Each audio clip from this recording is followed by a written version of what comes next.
Greetings, Mavericks and new viewers.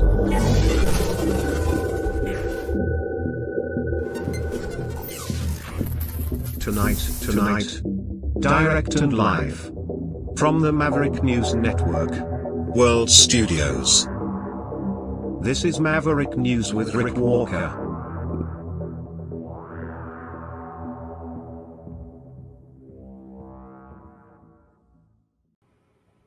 I'm back. The rumors of my demise were greatly exaggerated. I was under the weather, so I do apologize. I wasn't here yesterday, but we're back today. And I wasn't here the day before either.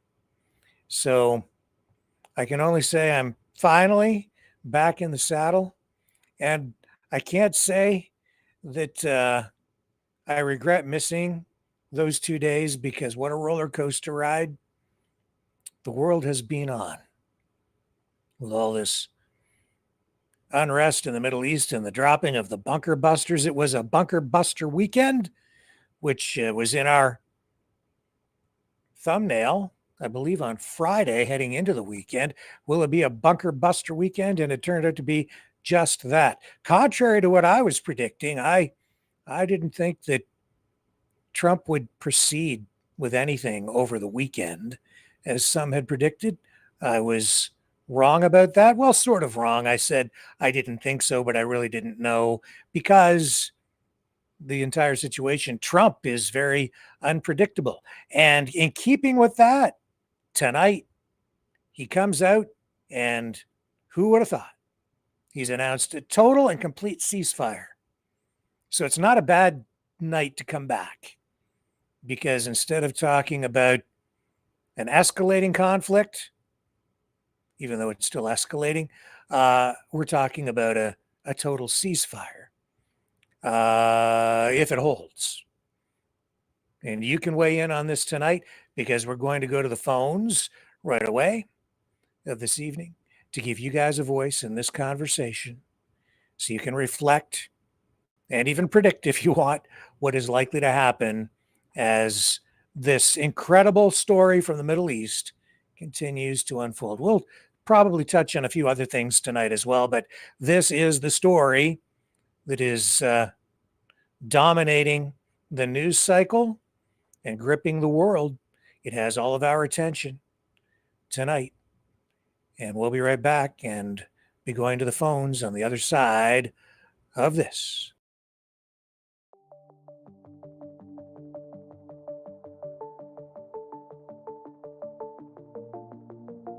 Greetings, brave Mavericks. Our quest for truth continues. We go beyond fake news. Together we expose propaganda. Together we pull others out of rabbit holes. We are maverick thinkers. We are all unique individuals, defenders of individual rights and freedoms, credible, trusted, grounded in reality. Maverick News. Defending free speech. Donate at freedomreporters.com. Do it now. Tomorrow may be too late. Maverick News. The world is watching.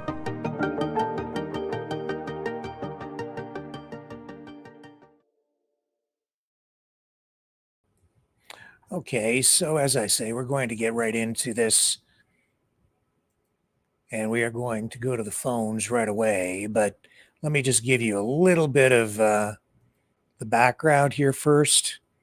So it was only about 1 hour ago that President Trump took to his Truth Social platform to declare what he is calling a, quote, complete and total ceasefire between Israel and Iran, set to begin in roughly 5 hours, I think. At this point, 5 hours, and it's supposed to start to phase in. So according to the president, the agreement will end what he has dubbed the 12-day war, a conflict that has gripped the region with missile strikes, airstrikes, and escalating tensions. Trump's post congratulated both nations for their, quote, stamina, courage, and intelligence. Maybe I can bring that up on the screen for you. I'm sure I can. Let me just, I had it queued up, but I'll just bring it up again.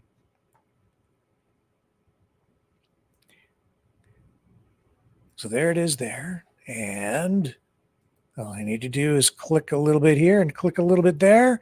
And presto, one social media post for you on screen tonight, direct from President Trump. Congratulations, he says to everyone.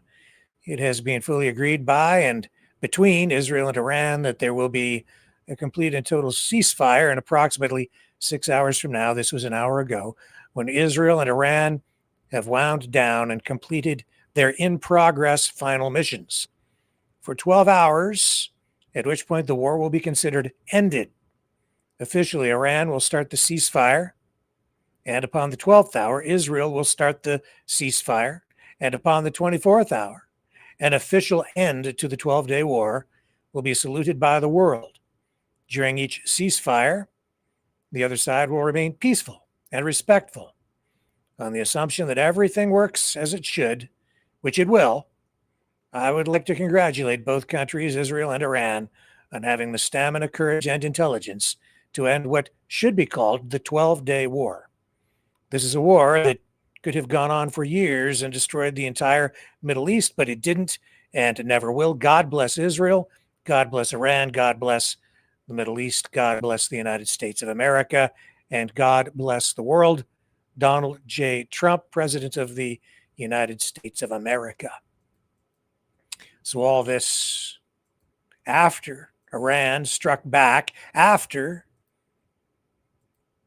the United States dropped those bunker buster bombs on the Iranian nuclear research and development facilities, with Trump coming out afterward saying that Iran's nuclear program had been totally and completely obliterated. And then, of course, we've seen another side to the narrative, or a different narrative, saying that, especially from the Russian, Iranian side, those influencers over there are saying it didn't have much impact, and the uranium that had already been enriched to 60% had been moved. But of course, to produce nuclear weapons, you need uranium enriched to 95%, and Iran is not quite there yet. You also need other components as well, but if the ceasefire holds, then maybe all of this will end as well. And one way or another, all of the experts, the pundits, the people who comment on such things, the military experts, everybody I'm hearing, at least not on the Iranian side, most, I should say most, are suggesting that whatever, that the United States has definitely pushed the Iranian development of a nuclear weapon back several years. And with that, we also saw and have heard that some countries have possibly been offering to just send nuclear weapons to Iran. Possibly China, possibly Russia. Is that true? You guys can weigh in on the conversation. I'll put up the number for you now. The phone lines are open. You can call in and join the conversation tonight. Here's how you can do it. Okay, Mavericks, it's call-in time. Join the conversation. Call 1-647-734-4220. Then enter the PIN number 860-075-764, followed by the pound sign.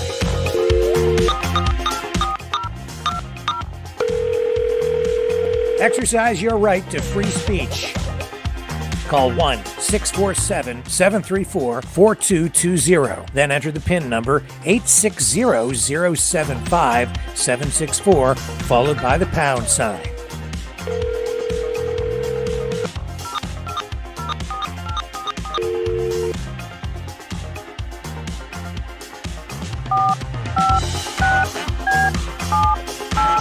Call 1-647-734-4220. Then enter the PIN number 860-075-764, followed by the pound sign. Maverick News. Call now. The world is watching and listening to you. Okay, there's that number to call. 1-647-734-4220. You can punch in that PIN number at 860-075-764, followed by the pound sign. When you're prompted, when you call in, let me put it up on the scrolling ticker on the bottom. That might be a little easier for you tonight. So the number stays up there on the screen for you. Yeah, there you go. Let's go to our first caller. Okay, let's bring him up on the screen. Uno momento. And there we go. Who's on the line with us? Hello. It's Wimby John. How are you? Oh, good. How are you, John? Good. Jumping on quick. Yeah. So give me your initial thoughts on this ceasefire announced by Trump. Well, I think it's a pretty spectacular Maverick family. If it holds, we always pray for peace around the world. That was quite a weekend, though, with 14 bunker bomb busters. I don't know enough about it, but first time ever used in war. Do you know about that? Yeah, well, I mean, pretty lethal weapons, at least in terms of, I mean, a very specific kind of weapon, right? Designed to penetrate deep into the earth, and, even into the sides of a mountain, apparently, in this case. In the case of the Fordow nuclear facility. Of course, you have to understand too, folks, that these are not like standard nuclear power plants. These are facilities where they were working to enrich uranium. And we have actually some aerial images tonight, satellite photos of before and after, John, which I'll put up on the screen for people even as we speak. There they are right there. And these are from Maxar Technologies, I believe. And as you can see, it should actually zip all the way back here to the beginning, I guess. So you can see before and after. Do you think this ceasefire is going to hold, though, John, or even happen? Because it's being phased in over the next 12 hours or whatever. And it doesn't even begin until, well, about 5 hours from now. And we're seeing that both sides are still hammering each other with missiles and attacks, even as we speak. Well, and that's when I phoned you about it, Rick, hearing about it an hour ago, that the Trump message is very confusing, convoluted. I've watched a bunch of different news and they're all trying to kind of decipher it, but it really hasn't started yet for another 12 hours, and one side's gonna starts in less than 5 hours now. And then Iran is supposed to be the first to stop firing in some cases, and it's phased in. So it's kind of a complex thing. And then Israel is supposed to stand down, and then it's supposed to be a back and forth tit for tat thing, and it'll progress over, I believe is it 12 hours or 24? I think this ceasefire kind of takes hold over 12 hours. Well, Rick, am I kind of a stupid guy from Alberta? But a ceasefire is a ceasefire. Shouldn't it start immediately when you got an agreement? Like it's done now. Like it starts immediately. You would think that would be the most logical thing, but I guess when you're dealing with war, which makes no sense because it's just people killing each other and blowing stuff up, which seems crazy because it is insane. There's no other word to describe war anyway, is insane. But so, yeah, you have this complex formula Uh, you know, so here it is. So it's a tit for tat, and then the ceasefire will unfold in phases. Iran will halt operations first, followed by Israel 12 hours later, and the war officially declared over after 24 hours. And then the president's optimism, of course, here is pretty bold, I would say, but the lack of corroboration, either from Iran or Israel tonight, and Iran's outright denial even, suggests we need to tread carefully on this. And so we're getting conflicting reports out of Iran suggesting in some cases that Iran isn't going to do this anyway. So I don't know. I don't know who to believe. Trump or some social media posts or people from within the Iranian regime who are saying, no, we're not going to do that. And a lot of these posts coming out of Iran, I'm not even sure about the timing of them. They may be older posts, so it's hard to really get a bead on whether this is really going to happen. Well, Rick, I just hope that Trump hasn't not jumped the gun, but, put the cart before the horse. J.D. Vance seems to be backing Trump up on they think it's going to hold. Mm. Well, of course he would, especially at this point. And hey, no fault, for trying. And if he's saying this is what he has negotiated, then more power to him. And I hope it works. I hope it stops the death.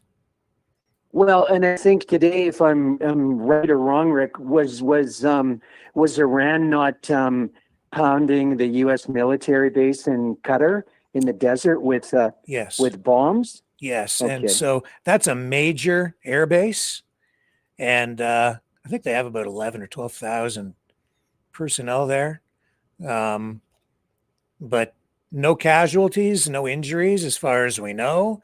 And Trump administration officials tonight, John, have said that, as from their perspective, this retaliation from Iran was expected. So they're saying everything is okay. So because I think because there were no casualties, that's why Trump is proceeding the way he is and not escalating things, and maybe just hoping this whole thing fizzles out at this point and it results in a peace of some kind, or at least a ceasefire and the end of the war. Well, Rick, I always pray for these innocent people. I don't care what your religion is. It's always these innocent moms and dads and people that are caught in the middle of these conflicts that are really the ultimate victims, Yes. Yeah. And, these bombs apparently are devastating. But when I look at these satellite images, honestly, maybe they're deceiving because they're from so far up, and maybe they're not zoomed in as much as they need to be to give me a better perspective on the amount of damage done. And maybe it's because so much of the explosive energy is directed like underground, but it doesn't look to me like there's been all that much damage. But I think it's likely because these are bunker busters, so they are designed to penetrate deep into the earth and then detonate. So I think most of the damage you don't see. I was watching some reports earlier, and there's already a bunch of Democrats that come out and they're claiming that Trump and Vance have not been truthful about the bombing, and there's not nearly as much damage done as they claim. And of course, it's the old conspiracy theory, what do you believe or what do you not believe? But well, that's the problem today, and that's the problem with politics in general is when it's your side, or if it's your doing, in the case of President Trump, you want to spin it with as much positivity as you can and paint it in a positive light, like it's a success. On the other, if you're on the other side, didn't even leave a scratch. Right? So what do you know? And we're not there, but these are satellite images. But here again, these explosives are designed to penetrate deep into the earth and then detonate. So a lot of the damage, you're not going to see it. That being said, we're also hearing that the uranium that may have been on site at these locations, we're being told it probably was moved. So the uranium that had been enriched reportedly to about 60% had been moved. So the Iranians may still be in possession of that. Nevertheless, it still needs to be enriched further to 95% in order to make a weapon. So there's all kinds of propaganda, spin, narratives. Who knows what the actual truth is? It's probably, as always, somewhere in the middle. Well, and it looks like Putin is lining up with China and I think India or Pakistan and possibly looking at giving Iran nuclear weapons. So I don't know what to do. I hope that's not true. What do you believe? What do you not believe? That certainly creates an entirely new dynamic, doesn't it? Because then you're dealing with a different scenario altogether, because that takes, I mean, it's bad enough that larger powers supply other countries and proxies with weapons. That's a problem on its own around the world. But now if you have superpowers beginning to provide other countries with actual nuclear weapons, that takes things to a whole new level. And I have to say, I think that creates a new dynamic for instability globally, and it really upsets the whole nuclear apple cart as far as I can see. Very, very dangerous, because now you're going to have a precedent set there where maybe Russia or China starts providing Iran with nukes, and then, well, what's to prevent then the United States from providing other smaller countries with nukes? And the more that you do things like that, the more likely it is that they will be used at some point. Especially, a lot of these countries, every country really, nothing lasts forever. So who knows, 5 years, 10 years, 20 years, 30 years, 40 years, if we're all on the earth that long, who will these weapons, what hands will these weapons fall into down the road if we see superpowers begin to provide these kinds of weapons, nuclear weapons, to other countries? It scares the living daylights out of me. Well, I mean, what it does, Rick, it unlocks Pandora's box, and once you let the horse out of the barn, good luck getting the horse back. I mean, it ain't going to happen. Glenn Beck had a really good show on today. I think the supreme leader of Iran, their parliament, they've approved, I think allegedly, closing that oil route of, what is it, Vermouth, the Strait of Hormuz, yeah. Yeah, and Glenn Beck was saying that's going to easily shove the price of oil probably up into the $150, $200 US range. Possibly. I was just looking at gas prices before we came on tonight because of those concerns. Let me just show you. Which is great if you're in the oil business like Alberta, but and it's actually good for the world. And it's actually good for Putin, because he needs the additional revenue to finance his war on Ukraine. And when the prices go up, his budget is in better shape. So here's the price tonight, the average price of gasoline in the USA, as posted by AAA.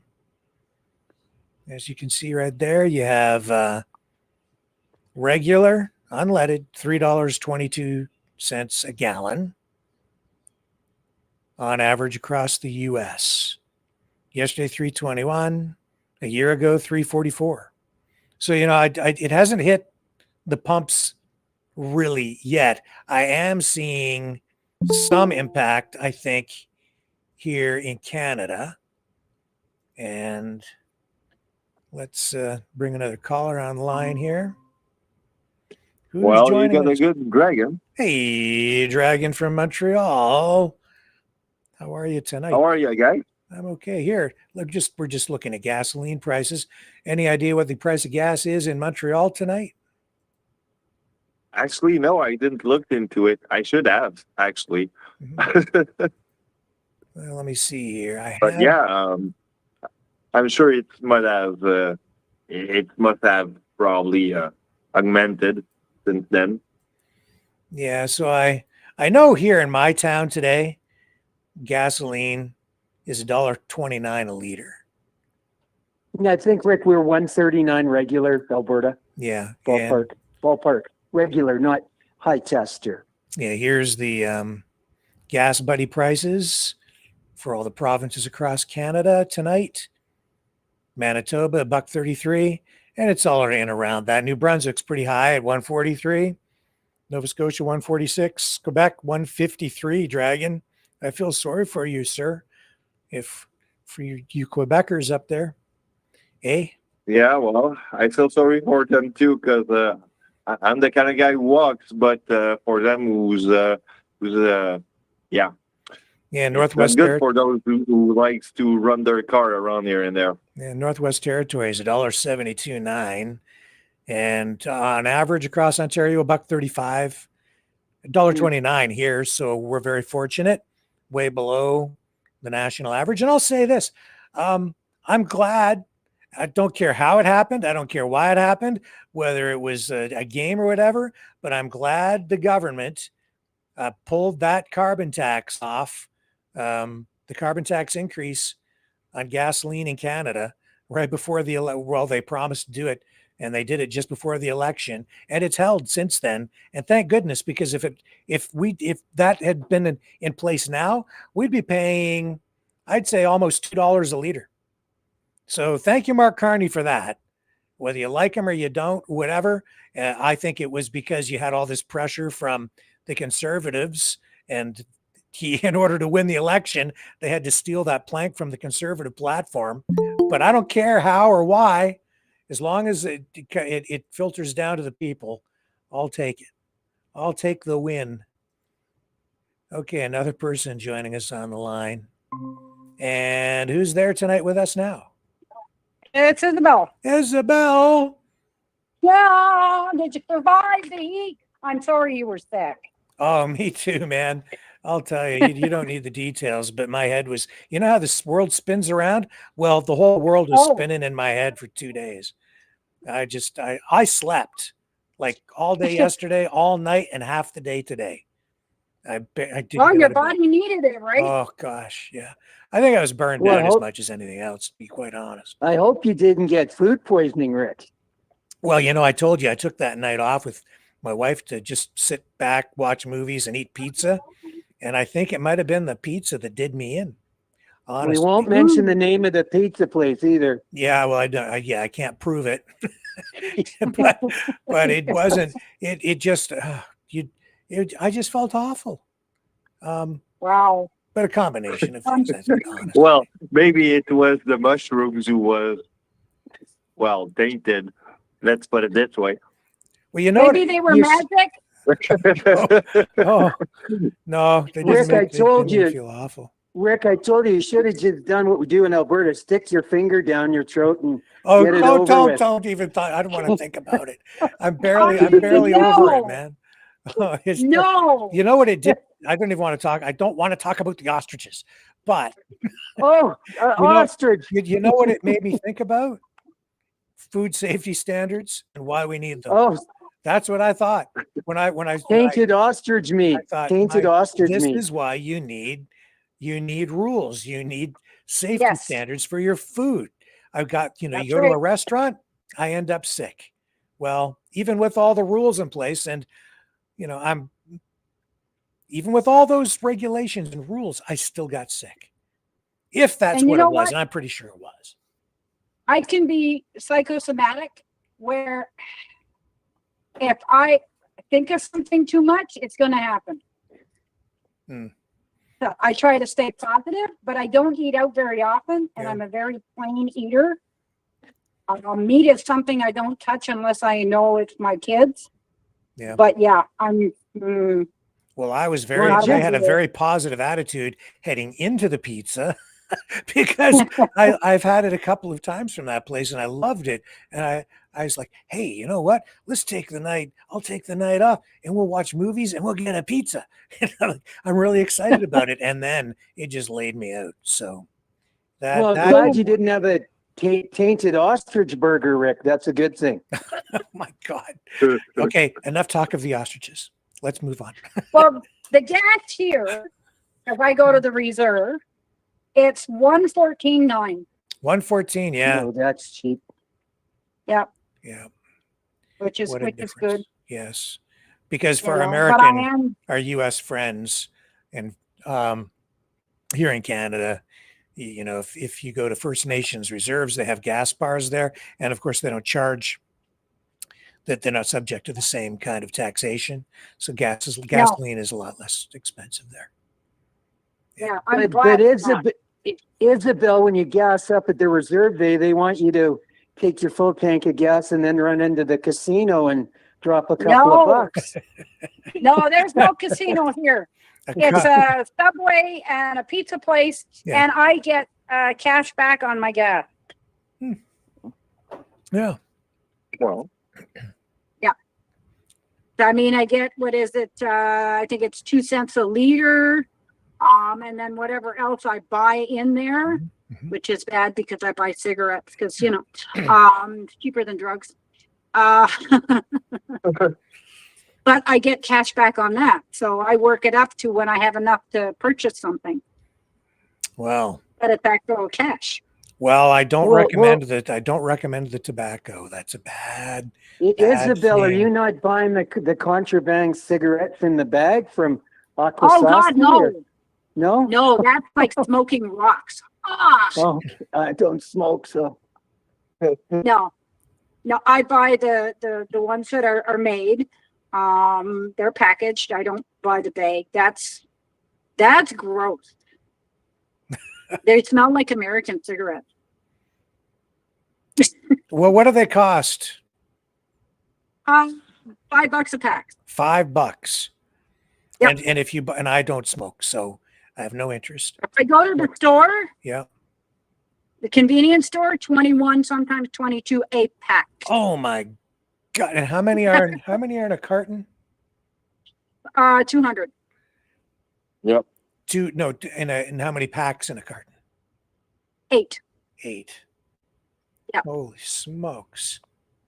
So So I basically, can only 200 get- cigarettes for $200. Eh?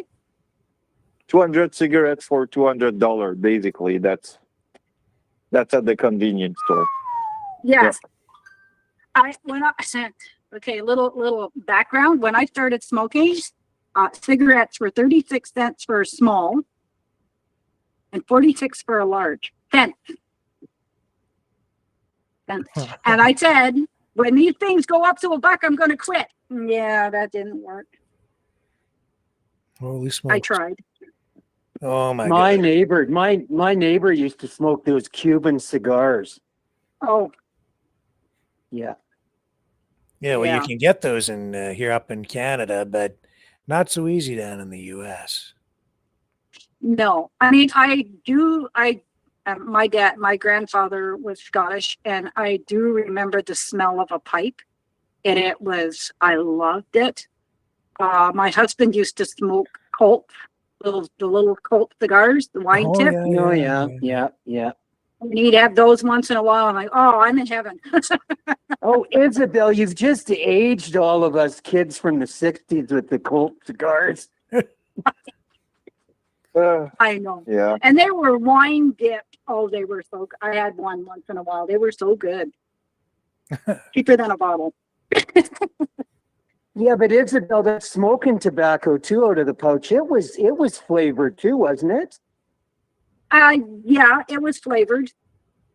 I can remember when we used to cross, this is going to sound terrible. When we used to cross to go to the States because we were bikers, you could bring back 2 cans of tobacco, the McDonald's tobacco, each. So we would kind of lie and say that my son was old enough because he looked older. So we would bring back 6 cans every time we went. We ended up with one time 45 cans in our freezer. And I got the job of making the cigarette.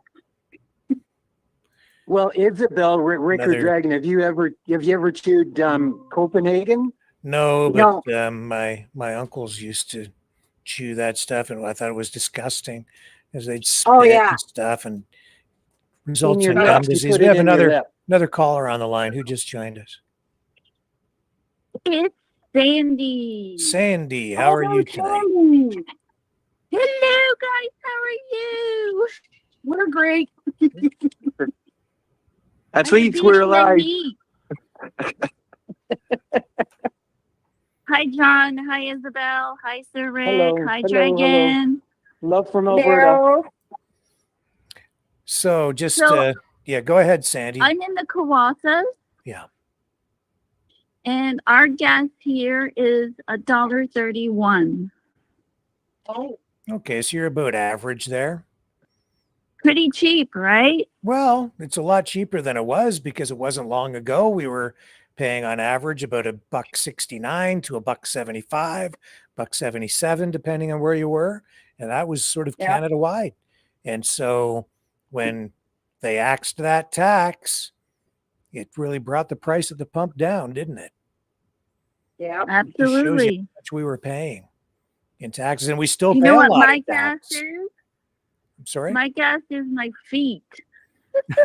Well, that's okay. That's fair enough. It's free and easy. Yes, sir. There you go. And how's the weather out there today, Sandy? Is it all It is sunshiny? 35 degrees in the Kawasas. Holy smoke. Mm. Yeah, it was a Mm. scorcher Steamy here today. windows. Very hot day today here too. So let's get back to this I'm glad you're situation with feeling Iran better, and Rick. Iran and Israel.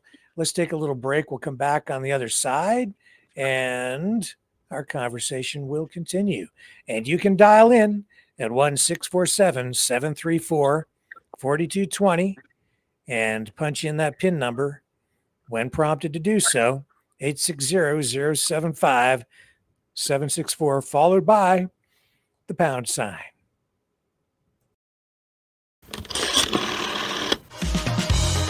Okay, Mavericks, it's call-in time.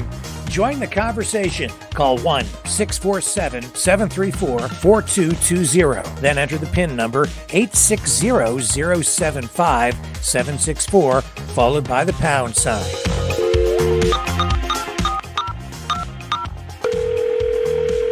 Exercise your right to free speech. Call 1-647-734-4220. Then enter the PIN number 860-075-764, followed by the pound sign.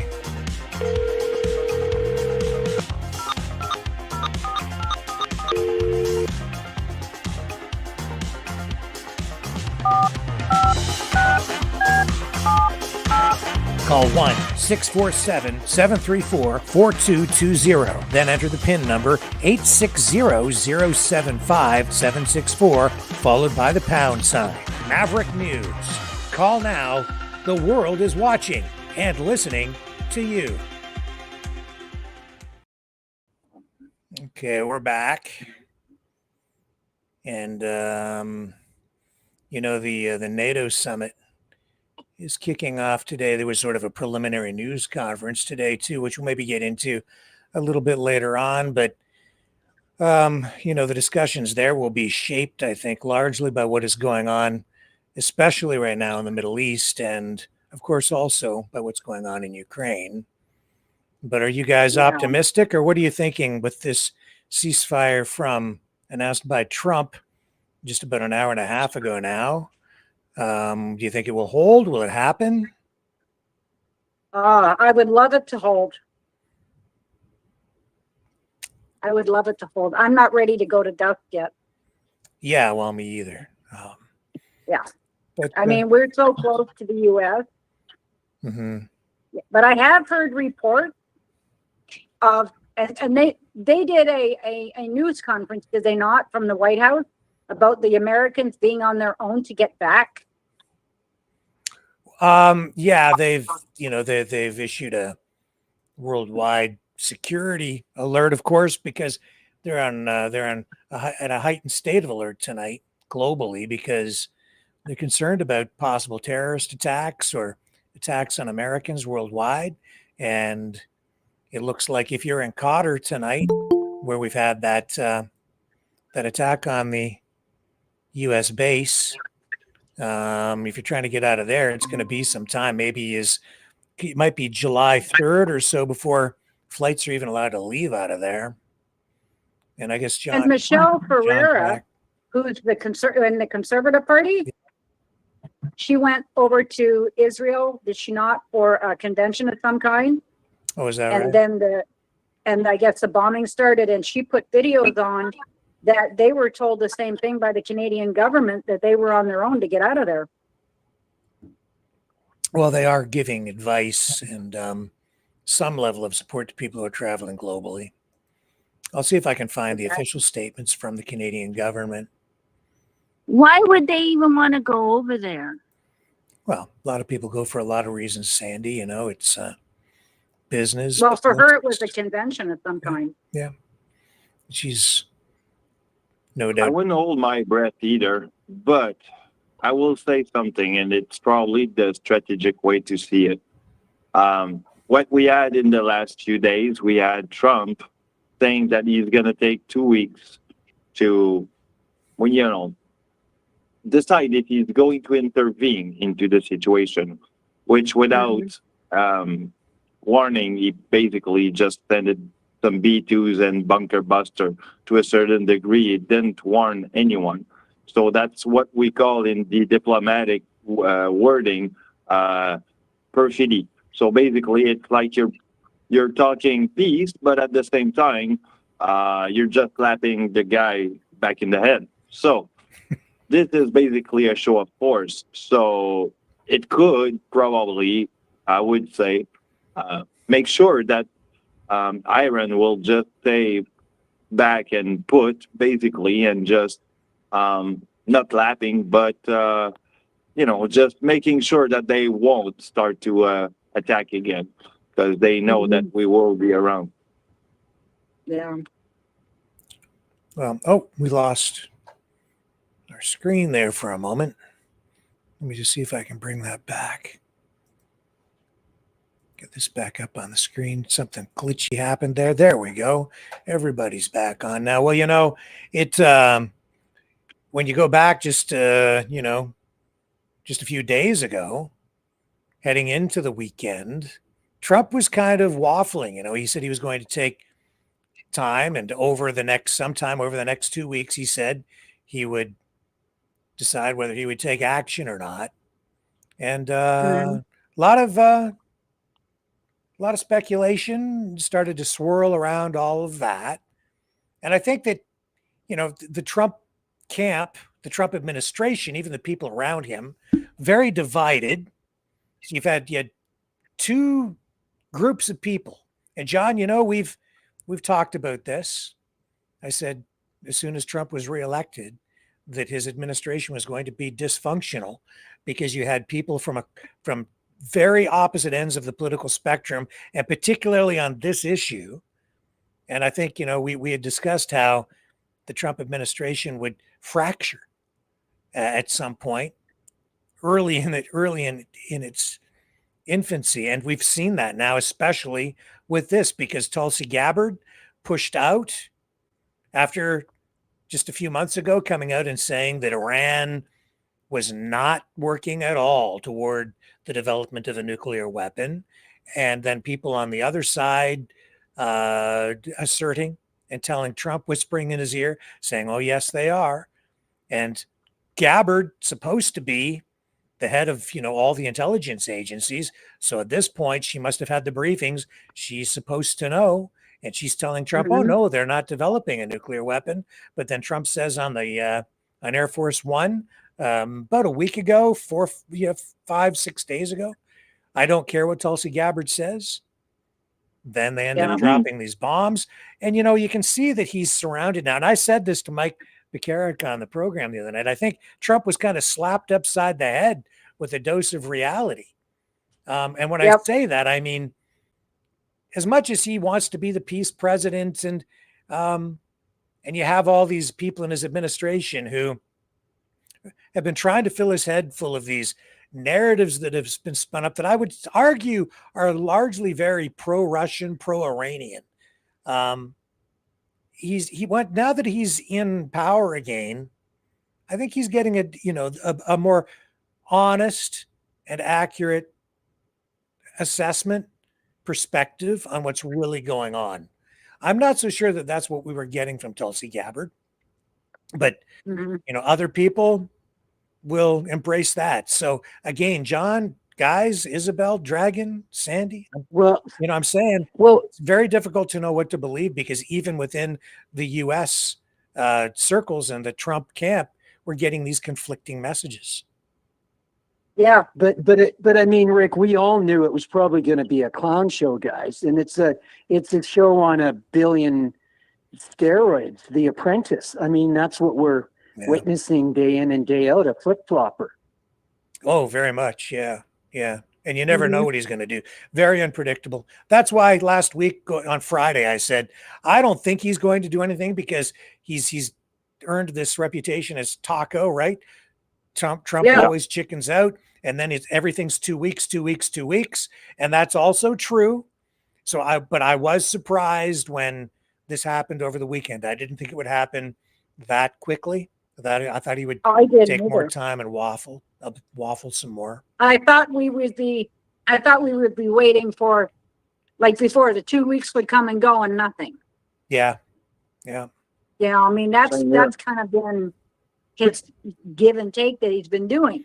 He does this, and then it's like, oh, well, in 2 weeks, and then 2 weeks come, 3 weeks come, you still don't know what he's doing. I've heard some influencers say that he did this in part because he was embarrassed and didn't like being called taco. And I can see that. Actually, it's like, okay, that's it. I'll show them I can make a decision. And then he did. But maybe this will work out great if this ceasefire happens. I'm hoping. I'm trying to be optimistic. But I mean, Rick, in fairness, when Trump first got in, didn't he pull the UN weapon inspectors back, and then Sleepy Joe got in and then gave Iran was on their feet with sanctions, and then didn't Sleepy Joe Biden give them back a whole ton of cash and 6-10 billion and lifts the sanctions, and so they could re-weaponize? Well, they Iran? had they had the deal that Obama put in place, the nuclear arms deal, and then Trump tore that up. So he tore up the things that the Democrats did, and the Democrats tear up what he did, and then you get these two different stories. And I'm not so sure that what we hear from the Democrats is accurate either, because I think Iran absolutely wanted and was working toward acquiring a nuclear weapon, developing a nuclear weapon or some nuclear bombs. And I think they were well on their way. They've been working on it for a long time. How close were they? Yeah, who knows? We'll never really know. You can't see a nation like that would say, "Oh no, we're not doing it. We're not doing it." Sure, they were doing it. Oh yeah, and the international power. The IAEA, International Atomic Energy Agency, they they inspect, right? And they had been inspecting for some time, and we know that they were working on it. And of late, I don't think that those inspectors have had the access that they're supposed to be having. Those are the red flags that went up for me over time. Those are echoes of even what happened in Iraq. Like, I know that everybody spins up this narrative and a perspective that, oh, the United States was so all wrong with regard to Iraq. And yes, I agree, it was the wrong thing to go into Iraq.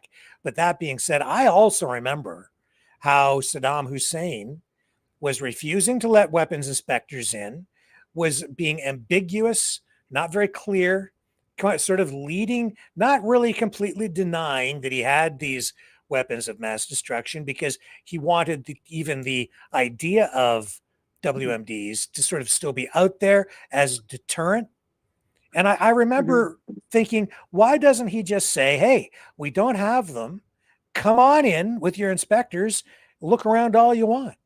But it became a point of, I think, preserving sovereignty and a point of pride and trying to look like you're still strong and standing up to the U.S. And Saddam Hussein at the time, in my view, miscalculated and thought that Russia would come to his aid.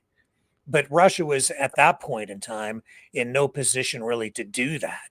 They didn't have the resources or even the money, because after the fall of the Soviet Union, they still hadn't built themselves up to a point where I think they could even think about getting involved in a conflict like that, especially not in direct conflict with the United States. So Saddam Hussein grossly miscalculated.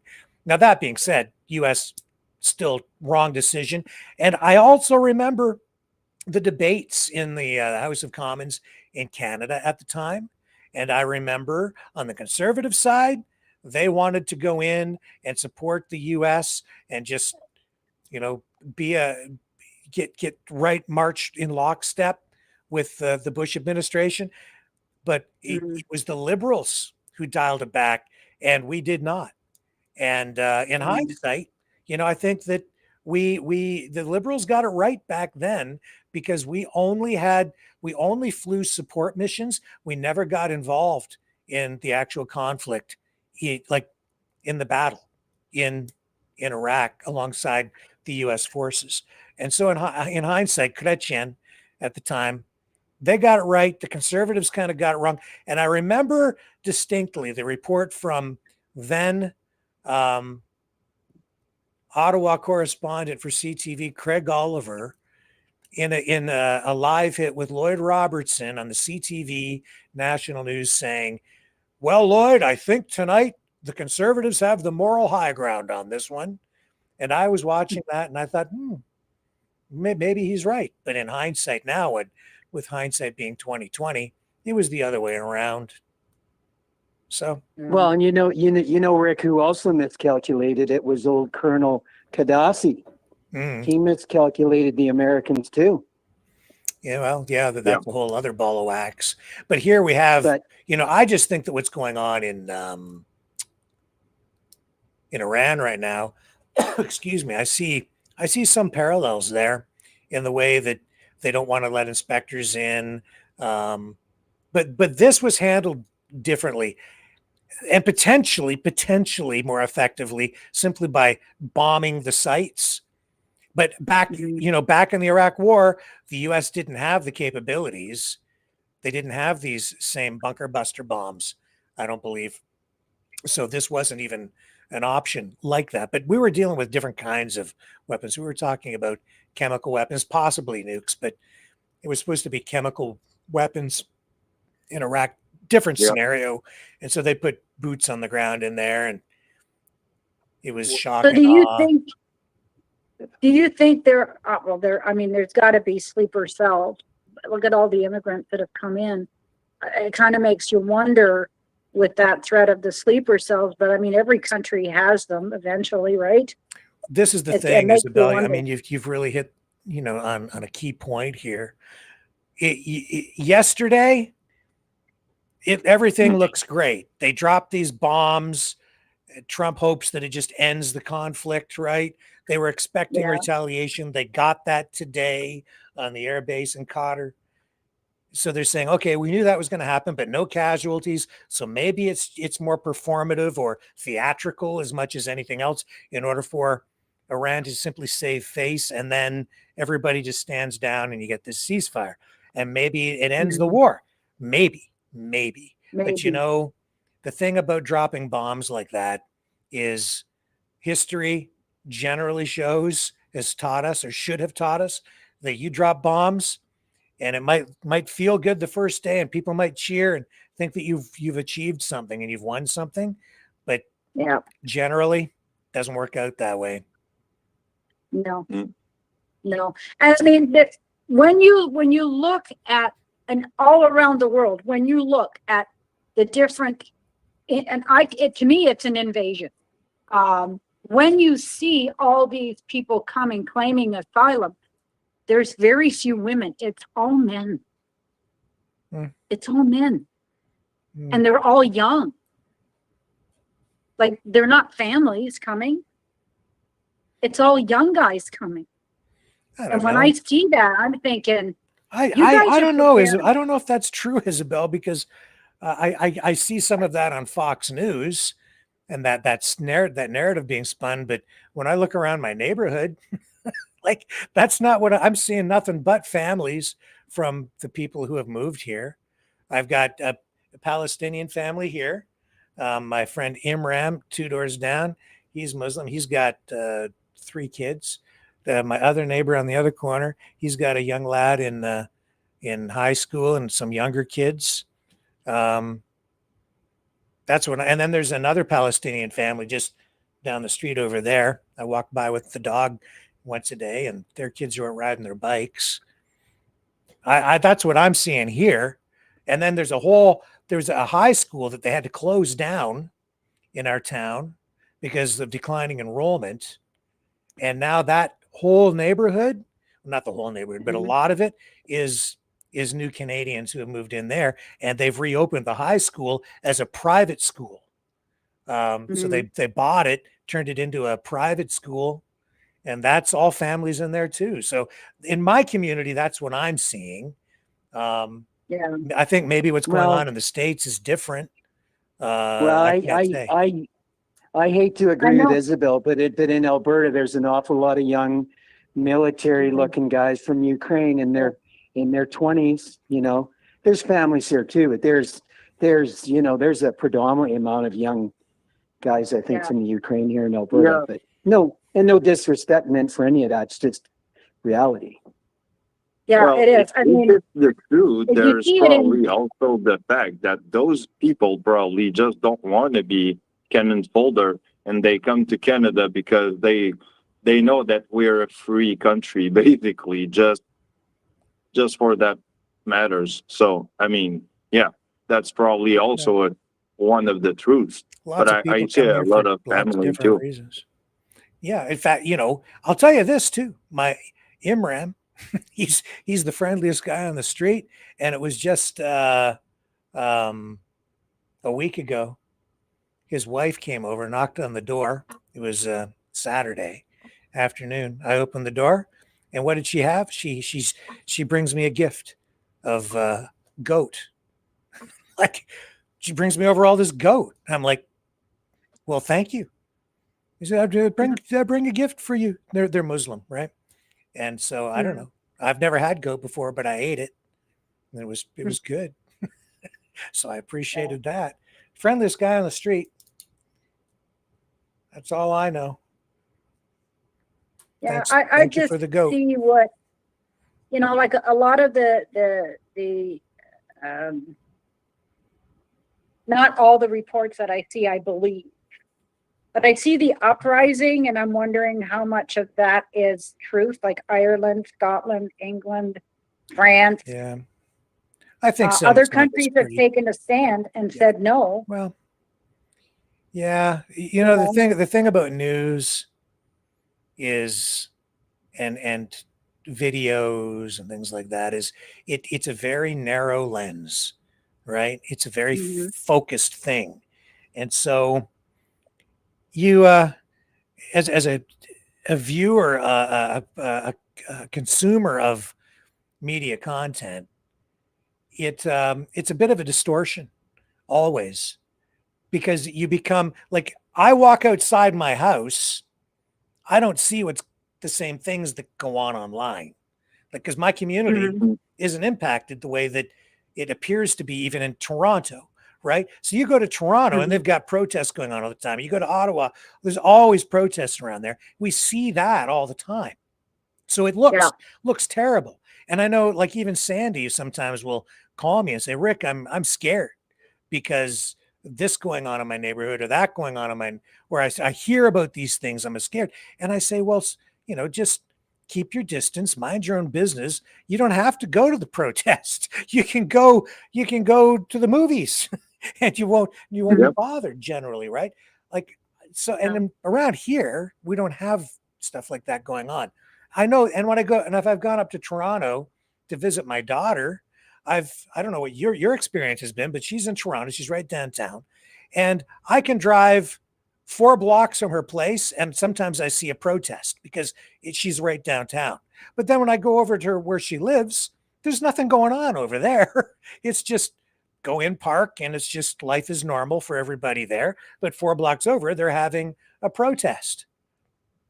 So if you don't want to get beat up at the protest, then don't run into the middle of the protesters 4 blocks over. Just go mind your own business. Yeah. That's all I'm saying. It's, And I mean, there's nothing here. I'm really rural. yeah, so that's kind of You the know, way it is. I just see the uprisings like in Yorkshire that have been posted Yeah. because I have relatives over there. I see that they are up in arms, definitely. Yeah, and for me, looking at that, for them, it's scary because they are having a turmoil over in Britain for sure. And You know, immigration is a hot button issue for people. It's emotional. It's It is. I've seen some of the hotels, like the Holiday Inn and those places. They are all for these young men. They're cordoned off. They can't go in, even the parking lot. Nobody, no Caucasian or no British person can walk on that property.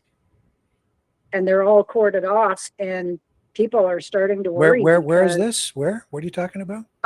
One was Yorkshire, and it's all around England. It's the same thing. DJ, I guess. You're talking about the so-called no-go zones?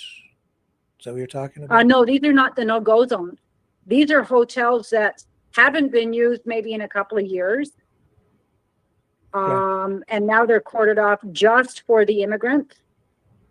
But when they do like a fly around with their drones, they're warded off because they're not allowed to be near the buildings. They can't go on the parking area. So the people are upset. It's because they can come into the normal citizens area, but the normal citizens can't go into their area. So you're having a conflict over that. Yeah, I've seen that, Isabel, and the thing is that the veterans of Britain, a lot of them are sitting homeless, and yet these refugees have come in and overrun Britain, and they're literally putting them up in 5-star hotels, and you got British vets that are literally homeless. Yeah. Yeah, Nigel Farage talked about that. Nigel Farage. Okay, and there's a guy. I see a lot of. Oh, sorry. Go ahead. I'll go. There's I'll a guy go that after. does podcast, and his page is DJE, and he doesn't go there to cause trouble. He just goes there to kind of survey with his camera and his drone, and he tells them, "I'm not here to cause trouble. I just wanting to make sure everybody's okay." But in the meantime, he's picking up information. And a lot of the time, like he said, you can't even go on the grounds. He says, but this is British land. I'm a British citizen. This is public area. And they ward him off. Like, so what do you want to have happen, Isabel? What do you want to have done? I don't know. I think it's scary. And a lot of these guys have why not are you process. They haven't been what? They haven't been put through a proper process. No. And that's what process do they put them through here in Canada? Well, you'd think they would have to screen them of some kind. I mean, do they not screen them? They're all, what do they do? It's weird that they're all the same age. Are they? Like, they're all the same age? Well, Isabel and Rick, they're dinghy divers, according to Nigel Farage. They're rolling in on dinghies without, they're there illegally, right, Isabel? Excuse me, John, what are you calling them? Dinghy divers. That's the British term of Nigel Farage. They float in on these dinghies they dump all their information, their cell phones, and they come in and claim refugee status on the water shores of Britain. They come across the channel from France. That's what the people are complaining about. How do they get here? Well, they're not here, but I'm saying in Britain. But I mean, you've seen it here where there are a lot of young men. Like, and I don't know, maybe I'm going down the rabbit hole, but to me, yeah, well, why? Yeah, so you think they're all here to invade us and not us? That's what Trump would say. It's a bunch of young military-aged men who are here invading us. Is that what you think? Well, I don't see it as an invasion, but I see it as a prep. A prep for what?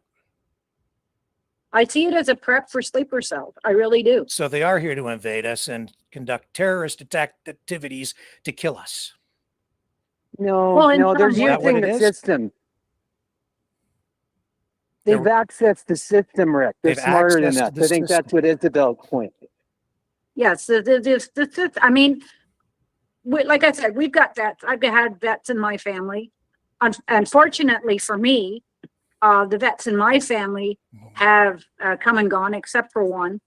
So they're in their later years and they're pretty well set. Thank God. But I mean, there's vets out there that this is disgusting. They have no place to go. What do the vets have to do with immigration?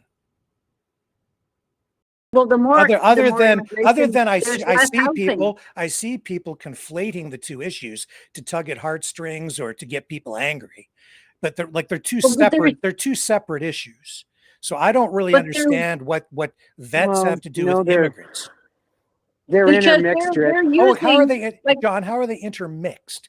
One issue is about veterans and what benefits what benefits they receive or whatever their issues are, and the other thing is immigration. One thing is not the other thing. So what does one have to do with the other? Other than say, well, look at that and what that's about. That's like whataboutism, which isn't really an argument or a valid.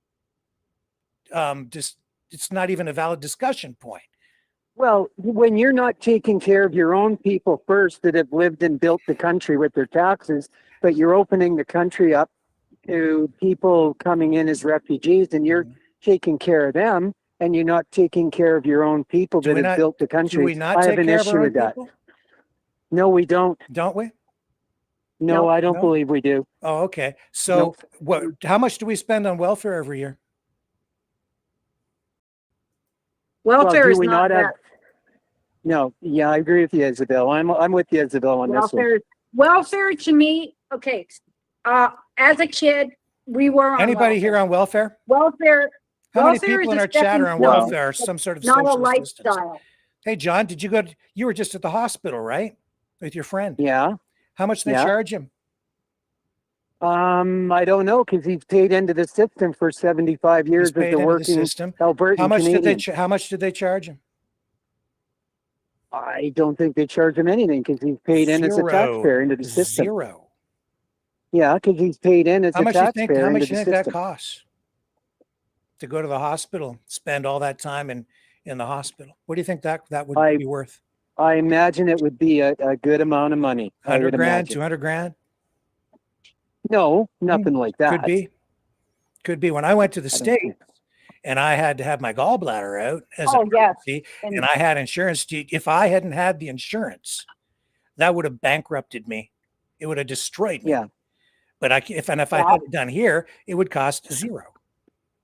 Okay, but if we're not putting money out on immigration and housing, we need more houses. We need more houses. Okay, but the vets are not given a place to go, a lot of them. But we do have places to put these immigrants. Again, I'm with John. Ours first, them second. The immigrants in my community go to work. Well, I'm an immigrant and I went to work, but I wasn't given anything. My neighbor brought me goat. They have kids riding their bikes. They bought their house.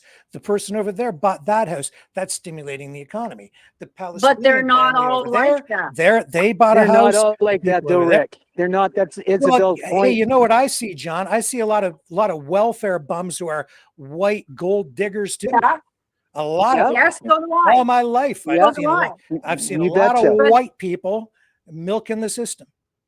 So Yes, it's there are. not I it's not agree. restricted to one group or another, my friends. No, It is not. but And to sit there and blame it all on one group of people, that's just bigotry.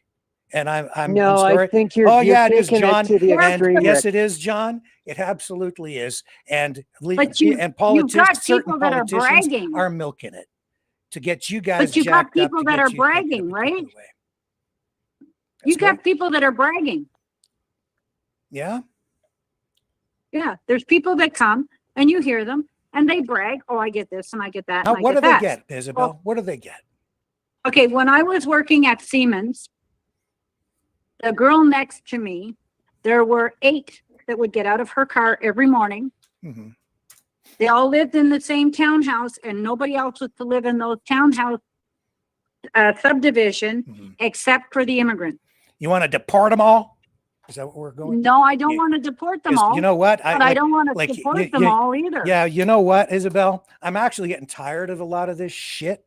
And I'll tell you why. Because even Maxime Bernier, a guy that I used to think was sort of okay, you know what he posts in one of his emails the other day? You know what he called immigrants?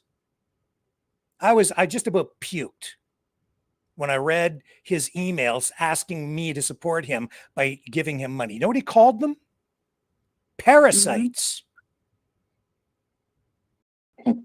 They're not parasites, Isabel. but They're Rick- not parasites, Rick- John. No, I And mean- Rick, John, they're not parasites.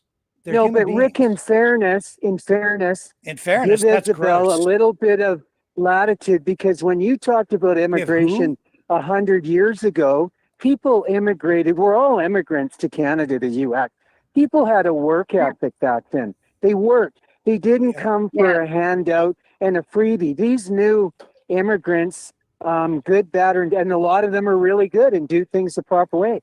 But I mean, some of them are just here for the freebie handout. Oh yeah, And they've paid no really? taxes or Because nothing. you know what I see, and Jamal Giovanni can stick it up his rear because he's the guy who wants to deport a lot of these people and end the immigration.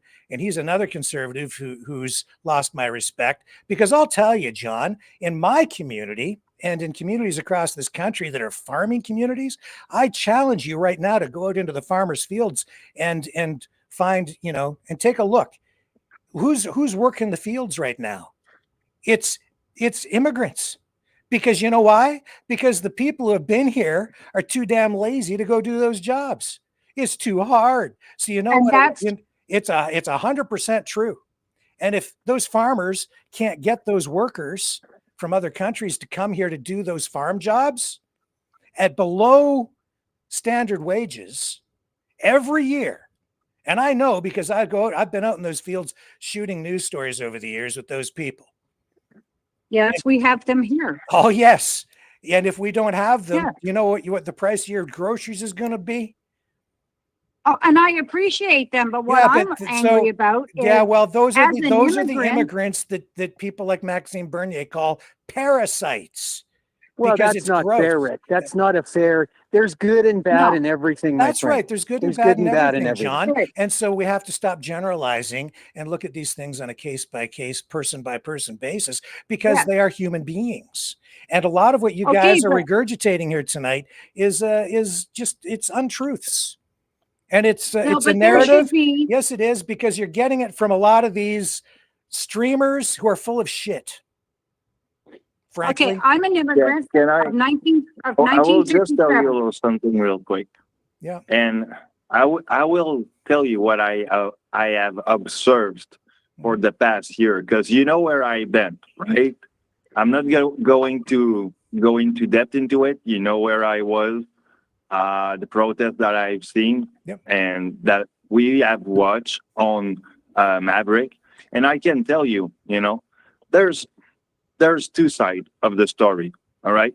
There's some people that will probably tell you something. There's some people that will tell you another one. All right. But the thing is that what we are seeing right now, it's a form of you've been polarized, I think, with what happened with, for example, ICE and the deportation program in the US, for example, right? And I've seen a lot of video from say, for example, although it could be Mexican or others kind of people or Palestinian coming around and say something along the way that all white are white supremacists, right? And that is frustrating a lot of people, right? Mhm. Well, that's exactly what they want. They want you to be crying against them and think that all those people are probably sleeper cells. And that's how it works. It's just to make you basically believe to a certain extent that all of them are, or most of them are what they are, and they are not probably any of that. Actually, they're just regular people, Mhm. right? And they're just doing what they're trying to do to just be a right citizen. That's right. But that's what the polarization is doing. Well, And maybe, but I still think that, I mean, like I said, when I came here in 1957, there was rules at that time, what you had to accomplish. And my father was down the mine, 300 feet underground. That was his job. That's what he did as an immigrant. When I grew up, my responsibility was to get a job and earn a living and pay my taxes. But that's not always the case. It is not always the case. I used to work, like I said, at Siemens, the automotive assembly factory, and they would brag, standing beside me, how much they were getting from the government on top of what they were being paid. That to me was not fair. That's double That dipping, was not Isabel. fair. Double dipping, Isabel. Exactly. Exactly. If you can't put them through a screening and say, okay, you have a visa for this long. If you work hard, we'll move you to stage 2. So are you saying that they Stage don't get 2, any screening at all? well, they may get screening, okay, for a background, maybe for illegal things that they do.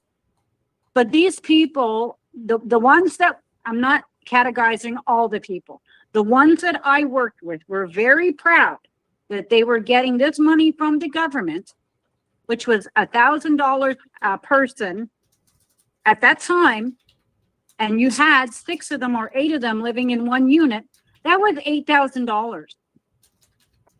And they stepped into a position and they were maybe making $1 less than I was, and I was making $11.35. They were making $10.35.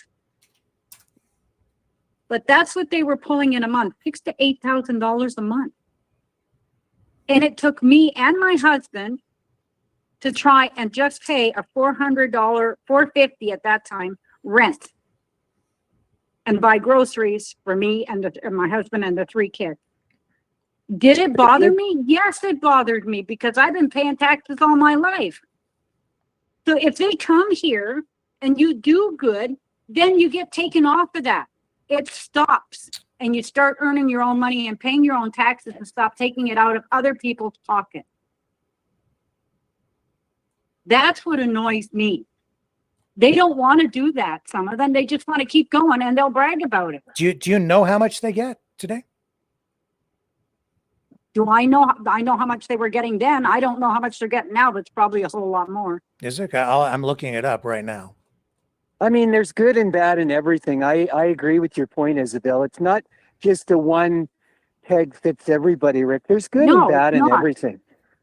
It's not. I mean, I pull in tops, to be honest with you, on limited income, $2,400 a month. I put out $2,175. $2,175. So I have a couple $100 left for groceries and gas for my car. It's a good thing I'm not sick. Like, Rick, are you saying Canada doesn't have a bit of an immigration problem with this liberal regime? I'm saying that we have an immigration issue that needs to be addressed, but it's not it's more an issue with numbers than anything else. But Rick, that's just simply the point Isabel is trying to make. She's not I don't think so. or anything, nor am I. I think that people, and this was actually addressed the other night when Norfolk called in, and I think Mike Pence is right about this.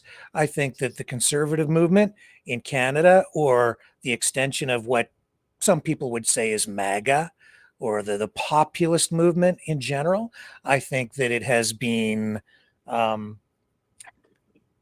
what's the right word, mutating Hijacked. into a political movement with racism at its core. And I think it's extremely dangerous. And I think that is because it has been used as a wedge issue, and I think that the streamers capitalize on it out there in order to get donations. I think the politicians have been capitalizing on it in order to get both donations and public support, because it is something that has,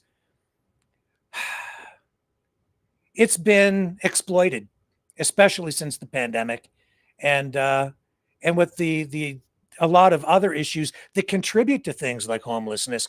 And when we have a lot of these other problems historically, when we get into a situation like this, we've seen it in the past where it's easy to point fingers and, for political purposes, even just find an enemy or someone to demonize, even dehumanize. And that's what Maxime Bernier is doing. That's why he's lost my support. That's why even what you're seeing in the States is disgusting right now, because people throw out due process. They throw out everyone's rights in order to get what they think it is that they want, which is to just get rid of those people and everything will be fine. No, that's what it is. It's anger, it's hatred, it's bigotry, it's disgusting, and it's being exploited by people who have political agendas, other motives, and it's wrong. And the paint, the image that is being portrayed out there, John, is not accurate. It's a distortion in order to get to push emotional buttons with people. Are you denying, Rick, that there's not new immigrant refugees here taking advantage of the Canadian system? And I don't care if you live in Ontario or Quebec or What do you Alberta. mean by taking advantage of the system, John? Like, be specific. If you're going to make if you're going to make these claims and allegations, be specific and be accurate. Well, then because you're making, about, and we've had these kind of conversations, you and I, John, in private, but you make these broad sweeping statements and then back it up and give me the facts. Well, let's talk about the elephant in the room. We've got kids here that came to Canada to go to university. I'm not mentioning the countries, and their student visas are done, their university is over, and they are flat out refusing to go back to their country and then properly apply for proper immigration and come back. Are they milking the system? Yeah, I think they are. No. Do you know that those students pay more for tuition than the students who are here? That's why they bring them here, because they help fund our universities. So the people who are already here don't have to pay as much in tuition. They pay more. Just so you know. Well, you know what makes me angry is the fact that you've got seniors. Did Rebel News tell any of you that those immigrant students? Listen to Rebel. Did any of those streamers, like any of these other right-wing, conservative, wonderful truth tellers, did any of them tell you that those immigrant students pay a lot more in tuition? And that the reason we bring them here is to help fund our universities and colleges and to actually stimulate our economies? Any of them tell you that? Yeah, but I mean, they agreed to a contract, Rick, and now their contract has ended. Their student visas have been completed, and they're asked to go back to their country. Some of them may have stayed here. Some of them may be here, and I don't know what the exact numbers on that. Do you have the exact numbers for me?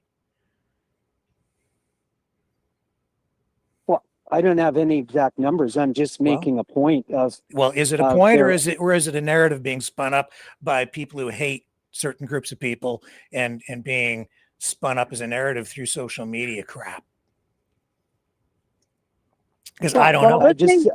I think there's good and bad in everything. That's just the But point. I do know that immigrant students, Yes, I do know that foreign students who come here pay more in tuition. And they've actually, some of those students have protested that because they say, well, why should we have to pay way more for our tuition than the other students who are here? We should pay the same. And they've had protests about it, but they pay more because they don't get the same, because they don't get government assistance like that. So they're not here milking the system. They're feeding the system so that our universities and colleges are more robust and more financially sound, and they contribute to the economy. And I know that even the satellite campus here for St. Clair College in this town, they have a lot of foreign students who come in, and they bring them in because it helps keep the place viable financially. Okay, my point is still that they should only receive help for so long, and then it has to be cut off because They get cut as off. a senior, I'm only making $1,400 a month. Yeah. So what is that supposed to pay? If I didn't have my I husband's get it, pension, Isabel. I do. I understand it. Like, and when I see these people and they're like, when the immigrants come in and everything that they're given to get started and get going, that my taxes are paying for. Meanwhile, my bills are going up, but my pension is not. And I see that with the seniors. Like if they can make home, and they're saying, "Oh, we got to do it because immigration is going up." Assistance for refugees, duration 1 year. Canada Child Benefit, ongoing until the child turns 18. So if you have kids, just like the baby bonus that we all get, right? In order to encourage people to have paid families. They're coming here and they're becoming part of our communities, and then they're here and they get resettled and then they go to work. They are entitled to their GST and HST credits like everybody else, because as they're here and they're consuming and spending, they pay HST when they go make purchases. There's the Canada Gaza Transitional Assistance Initiative. It's a one-time payment, one time. It provides $3,000 per adult or $1,500 per child upon arrival to the country. It's a one-time payment. So a family of four receives $9,000 to give them something. So I'd say that's a better plan than just having them arrive and giving them nothing and then kicking them out onto the street. So at least give them a hand up, because if you give them a hand up and give them a chance to get started, then and you give these people a little bit of help. Like Isabel, there's a difference between a hand out and a hand up. And so I don't have an issue with that. If you and John, these Canadians, we didn't get that. The Canada-Ukraine authorization for emergency travel transitional assistance provides $3,000 per adult, $1,500 per child, one-time payment, not recurring, one time. So you come here, you get like $3,000. If you have a kid, you get $1,500. So a family, a Ukrainian family, receives $3,000 once with no further COAET payments, one time. So good luck. How far do you think that goes? Like you can't even pay a rent with that, but it's something to get them started. Like I don't know why it would be ill-advised not to give them some support and just have them come here and give them nothing, because now you're starting in the gutter, and how do you get started? You got kids, you got them in tow. People are coming here because they've got problems because their home got blown up by the Russians. John, that's why they're coming here, my friend. It's not because they're draft dodging. You may get some of that, as the Russians have the same damn problem. And who wouldn't try to draft dodge if you didn't want to get your face blown off by a bomb? Okay. But my God, they just had their houses blown to bits. That's why they're coming here. And they've got their families. They've got nothing. Damn right. Come to Canada. We'll give you $3,000. Get started. And then, maybe give you a little bit of a program or assistance of some kind to help get you trained or get you transitioned into a job of some kind so you're gainfully employed, so you can take care of your kids, contribute to your community, then turn around and a few years later, you're buying a house next door to me and your wife's bringing me over some goat. Thank you. And that's great if these people are actually, and they're Well, not they all are. refugees. They are. Look at around I my don't believe them neighborhood. all. It's right here. This is how I it don't- works. And it's working. And they're Well- not out on the street yelling death to Canada. They're bringing me goat. They're knocking on my door. Yes, some of them are refugees, granted, genuinely, but they're not all refugees. And Jewish I people don't over believe there, they all are. Palestinian people over there, and I'm walking my dog, and there's no problems in my neighborhood.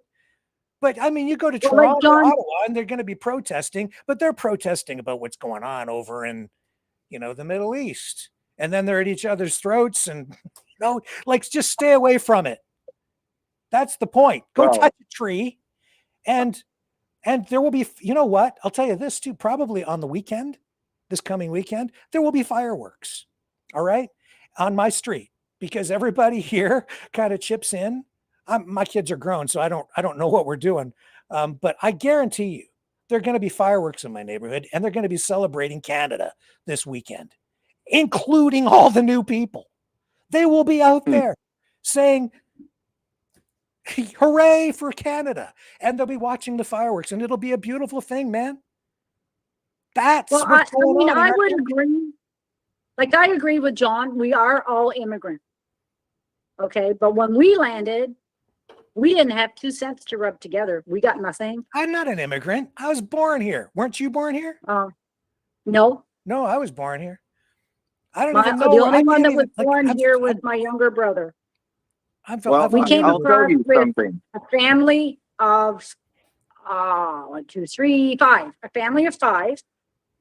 And we got nothing. There was no help when we arrived. Yeah. There was nothing. Yeah. So we had to start off from scratch. Okay, we weren't refugees, but it sure would have been nice for somebody on this side of the island to say, hey, we got this and we got this for you. We Yeah. didn't get that. You know what though, Isabel? Back then, what year are you talking about? 1957. Yeah, and if you go back to that time, we didn't have the social safety nets provided by government that we have today. But what we did have was a different kind of community, where those social safety nets were provided through other institutions like churches, community groups, right? There were other ways that we did it in those times that were not necessarily government run. They were community based. Government has taken on the role of a lot of that, and that has happened largely too because our communities have grown and we have so many more bigger cities, and because we're a more secular society and less church focused, so government has really taken on the role of dealing with a lot of that. But so it was a different time, but people found supports within communities. Somebody just joined us on the line. Who's there? Hi, Rick. It's Maureen. Hello, Maureen. How are you tonight? I'm good, thanks. Yeah, I've just been kind of logged on to. Anyway, I'm an immigrant. We immigrated to Canada in 1966 from England. My dad came first. Him and my older sister came to Canada first. Mhm. My dad got a job. My sister Val went to school and got a job too. So when 3 months later, and there's 10 of us. There's 10 in my family. And my dad came first with my sister. My dad got a house. He got furniture, and then we came 3 months later over the ocean on a boat. Yeah. I was 6. And it was the most terrifying thing I think I've ever gone. You're on this ship. Yeah. And you're in the middle of the Atlantic and there's nothing but water. But I'm going to tell you, these people right now, my dad didn't come to Canada and live on welfare. He got a job. Mm-hmm. My sister got a job and went to school. And then we came over 3 months later. Yeah. when we sailed in, come down the St. Lawrence, and then we first moved to Cornwall. My dad was a machine. Well, he was a pilot actually in the RAF. So when we landed in Hull, Quebec, I believe, and then moved to Cornwall, where the house, my dad, and it was a beautiful house. Then he couldn't get a job, in Cornwall as a machinist, tool and die maker, and so we moved to Ottawa. Like, we moved nonstop, but he always worked. Yeah. Then, so we're in Ottawa, and things aren't working out again, and he got a job in Windsor, LaSalle. It was a tool and die company. He got a job in LaSalle, and we packed up again and moved to Windsor. And my dad worked at LaSalle. He did 5 years of night work just to get seniority. And then once he got the seniority, then he got to, because we never saw my dad. My dad, we always call him my dad. My mom, my dad. We're English. Yeah. And so we'd get up for school. My dad would be, just going to bed. And then we'd come home from school. My dad would be going to work. But when these people say that these immigrants come to Canada and don't work, yeah, there are, there are some, but not all of us immigrate.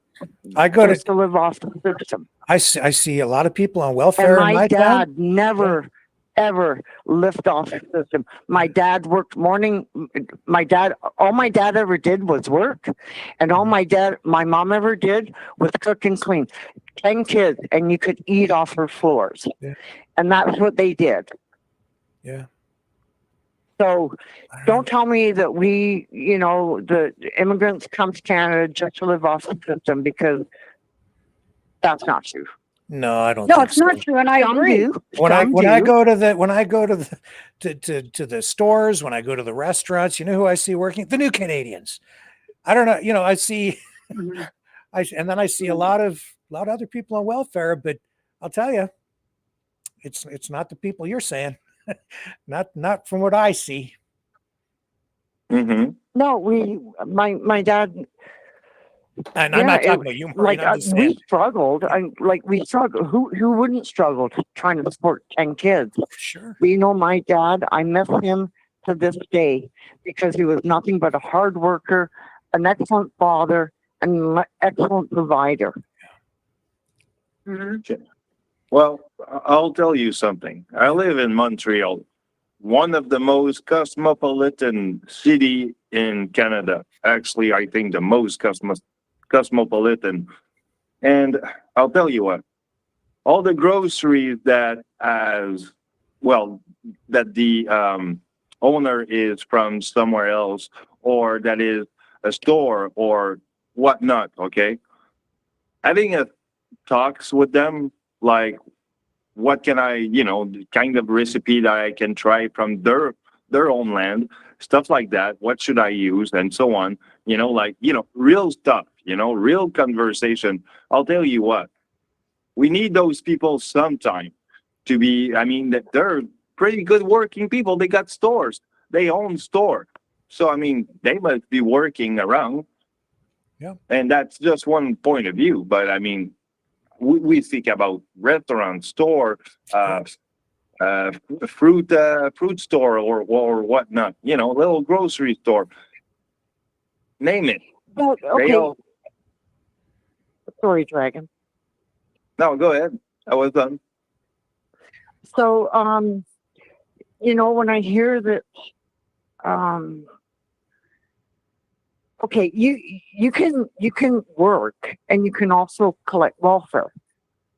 You can. Yeah, to a certain extent. You're allowed up to make up to $600. Right. Once you're at that section, then they start deducting it from your paycheck. So don't say, I'm not saying you, Dragon, or anybody else, but don't say that you can't, you can work, and also, the government is willing to help as long as you're willing to help yourself. Yeah. You know, and my dad never ever went to welfare and asked for any help. He did it all on his own with 10 kids. Yeah, well, I'm not saying that those stores around me, either they use or not the system to a certain extent when they need, but all of what I'm saying is that they're working and they're doing something, and at least, I mean, you know, it's the funniest people that you can go for, and you know, whether talk about their culture or just culinary exploration. And I mean, I can tell you, there's another thing I gotta try someday. Yeah. Well, I got to try. So there's nothing wrong with asking to be subsidized. Yeah, I'm working, or you know, I'm doing my best, and then the government, you know, at least. So I don't think there's anything wrong with that, as long as you're willing to work and then, you know, okay, you make $800, you're allowed to make up to $600 on government assistance. They'll take that extra $200, and then, but at least you're working. The government at least is helping you out. Mm-hmm. Yeah. I don't know if I'm making any sense here or not. Well, sure. But What I would absolutely not want to happen is for people to come to this country, especially if you're like a legitimate refugee, which we do bring in a lot of refugees, which means that these are people who have lost their homes in wars or through other things that are no fault of their own. And so they've been cast aside by the world and they end up here, and we take them in. And the last thing I would want to do is say, well, welcome to Canada. Nothing for you. There's the door. There's the street. Good luck. we would never do that. No, because it would be counterproductive. It would be worse for us, because then you've got people who are starting with nothing. Like literally, you got 4 kids in tow, you and your wife. You show up here in Canada. You're told it's the land of opportunity. You show up, you get nothing. They throw you out in the middle of the street in January, right? And not even given a chance. And then they say, good luck to you. No coat for you, no boots for you, nothing for you. Good luck in the snowbank. See you later. If you die, that's not our freaking problem. No, because then what are they going to do? Then you've got a problem, because then they're going to do whatever they have to do to survive. They're going to probably go steal something, steal an apple from the market, and then go next door and, to whatever. You know what I'm saying? Right. No. Yeah. No, we don't want that. So, yeah, screw all these people who are like, they get everything for free. We get nothing. These dirty immigrants. I hear it all the time. It's not true. It's just simply not true. It's a cliche. It's bigotry being fed to us. And a lot of people are susceptible to it, especially right now, because we just came through the darkest days of our country through the pandemic, lockdowns, job losses, economic contraction, industries turned upside down, freedoms taken away. Of course, people are upset. So they're susceptible to these toxic ideas, and they're being fed to us on a constant 24-hour, 7-day-a-week, 365 intravenous mental drip. It's terrible what's happening to people. And that's why there's so much, I would say, even insanity out there. I'm tired of it, and I refuse to participate anymore. It's not, and I'm not as tolerant of these narratives being spun here. I try to be tolerant of people's views, but when it's just blatant, outright inaccuracies and regurgitation of narratives that are just designed to make us all angry or full of hate, no, I have to say no, because there's just too much at stake, and it's just dividing us all, and it's creating a toxic environment that doesn't need to exist, because it doesn't exist. We're creating it out of the ether of opportunistic hatred by politicians and people who have, other agendas. No, I say no. I've had enough. Enough. My neighbor brought me goat. That's the reality. I open my door and I walk through the neighborhood, and this is what I see. I go downtown and I see a whole community of people where they've reopened a high school that previously had been shuttered. They're contributing to my community. They're not a problem. They're an asset in every respect. So I'm not going to sit here and demonize them. I won't allow it, because it is not true. And what I'm sharing with you is the truth. And yes, there are people who do end up on welfare, and there are people who, but it's across the board. It's not from one particular group. Yeah. And I think a lot of them come here to be hard workers and contribute. Yes. Give them an opportunity, they will. If there are many barriers for them to overcome, the challenges for them are much greater even than for us in many respects, because language barriers, they need to learn a whole new language. Culture barriers, right? They don't understand a lot of our customs. They have to learn. But they're willing to learn. Yes, and that's why they're here. And they will. And so it's not that we need them to completely, fully assimilate, but they will to some degree assimilate. They have to, in order to adapt and learn how to function every day in our community. I get that, like when I go to the TD Bank down here, I had to go there about a month ago. I rarely ever go to a bank. I go in there. I'll tell you, there wasn't a white person in the place, like working. Not one. No, that's not true. There was one older lady who was white. Okay. So I did take note of that in my community. That I thought was a little unusual, but at the same time, I don't really give a damn, because they're all working. Right. And it's not like somebody's telling me I can't have a job, like I can apply. And I mean, I've got, I'm not on welfare. I could probably go get it, because I don't have like a regular job, and I'm just doing this. And then I pick up all this other work to actually pay the bills. And right now I've got a bunch of work that I'm doing to pay the bills here that I have to do. But like, I don't know what am I saying? I'm just saying the cliches are cliches. And it's just these things that I'm hearing just don't mesh with reality. Well, when we moved to Canada, and we started going to school in Canada, and our accent, we're young. We're like, I was 6. Yeah. And we were teased because of our accent. Like, I remember the one of my teachers, we were going through words, and one of my words was tongue. Like the tongue in your mouth. I still say tongue. And you know what she said? She goes, it's not pronounced tongue, it's pronounced tongue. Yeah. Well, I went home and I told my dad. Well, my dad was at the school next day. Oh, so the teacher said, she goes, it's not pronounced tongue, it's pronounced tongue.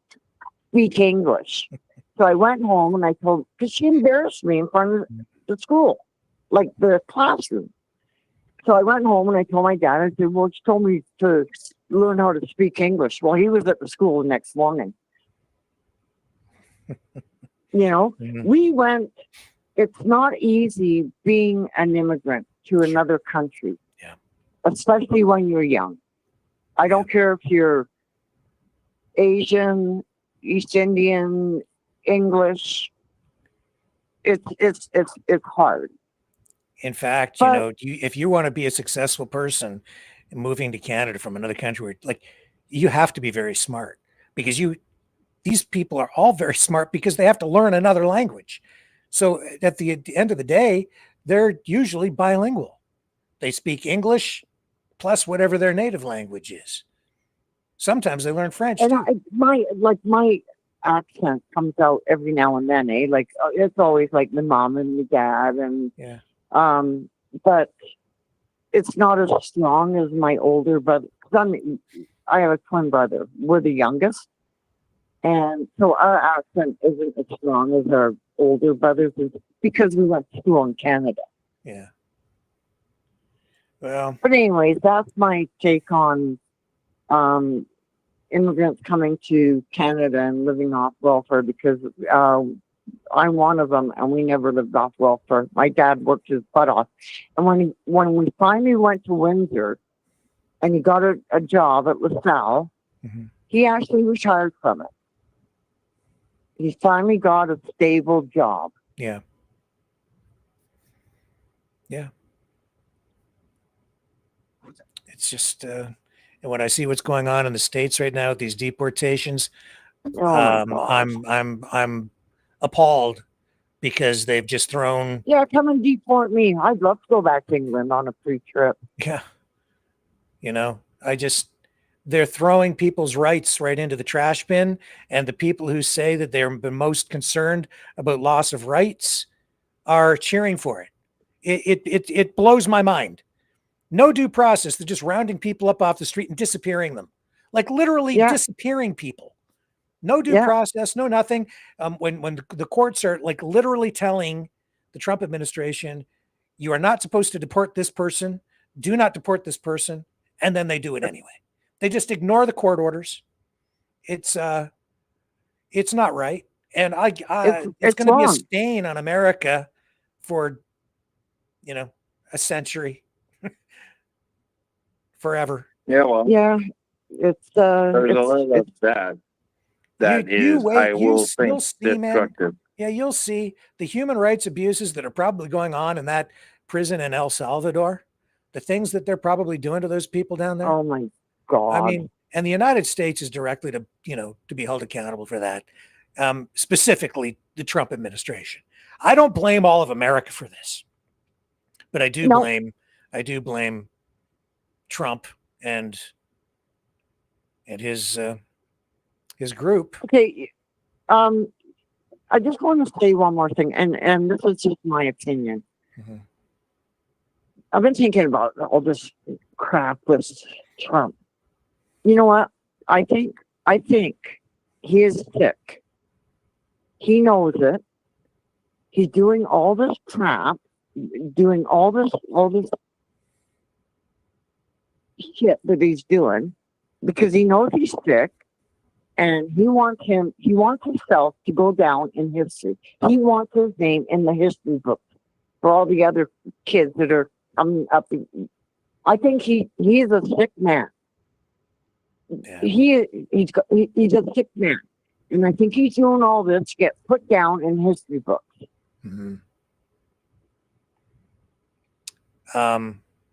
Yeah. I mean, I don't have any issues with secure borders. I don't have issues, with even deporting people if they're criminals or if they've done something illegal. Even if they're here illegally, you have every right as the government, right, to deport people on behalf of the people of the country. Absolutely. But it has to be done according to the law. Now, when you take little kids and put them in zip ties and haul them away, come on. No. Only a sick man will do something like that. Yeah. This is, it's too much. It's gone way too far. And, we haven't even begun to hear about this. This is going to come back to haunt America in unforeseen ways. Yeah. And it diminishes our rights. Well, I say ours, but I'd say, Americans' rights, all Americans, because if you violate the rights, even of people who, they're illegal immigrants, right? Even in the United States, if you're an illegal immigrant, according to the Constitution, you do actually have some entitlement to due process. And you need to have that in order to protect other people who are American citizens, because we've seen gross examples of this where American citizens or people who are legally entitled to be in the country, have every legal right to be here for various reasons, have been scooped up and deported anyway. That's not right. Yeah, well, according to Trump, that he's mad. He's mad. There's something wrong with him. Yeah.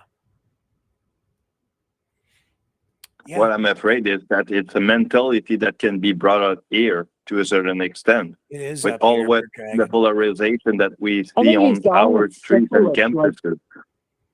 I think syphilis is getting to his brain. You slept with how many women and holy, It's that was a it's nice very fun story. dangerous because we've seen this, in other countries through history.